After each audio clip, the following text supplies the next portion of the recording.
नमस्कार। हिंदुस्तान का textile sector 5 crore परिवारों को रोजगार देता है। नरेंद्र मोदी जी की जो यूएस डील है वो हिंदुस्तान के टेक्सटाइल सेक्टर को खत्म कर देगा, नष्ट कर देगा। ये बात नरेंद्र मोदी जानते हैं और पूरा हिंदुस्तान जानता है। मैंने पार्लियामेंट हाउस में समझाया कि बांग्लादेश को फ्री पास 0% टैक्स और हिंदुस्तान को 18% टैक्स। इसका नतीजा होगा कि बांग्लादेश की टेक्सटाइल इंडस्ट्री हिंदुस्तान की टेक्सटाइल इंडस्ट्री को खत्म कर देगी। Now what have you done? You have, the United States has reduced Bangladesh's tariff to zero.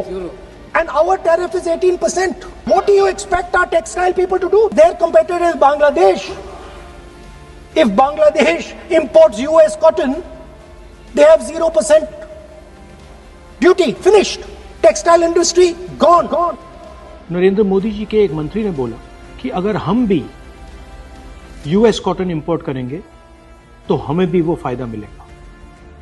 मगर सच्चाई है कि हमारा कॉटन बांग्लादेश जाता है, हमारा कॉटन हिंदुस्तान की टेक्सटाइल मिलों को चलाता है।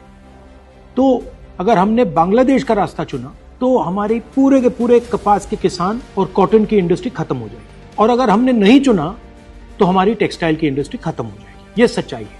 पीयूष गोयल जी, झूठ मत बोलिए। इसलिए मैं इसको सरेंडर कहता हूं, क्योंकि ये डील या तो कपास के किसान को मारेगा या टेक्सटाइल इंडस्ट्री को मारेगा या फिर दोनों को उड़ा देगा। इनके मंत्री को यह भी नहीं मालूम कि बांग्लादेश अब हिंदुस्तान से कपास नहीं खरीदेगा और उन्होंने निर्णय ले लिया है कि वो यूएस से कॉटन इंपोर्ट करें। यह है यूएस डील, नरेंद्र मोदी जी की डील की सच्चाई।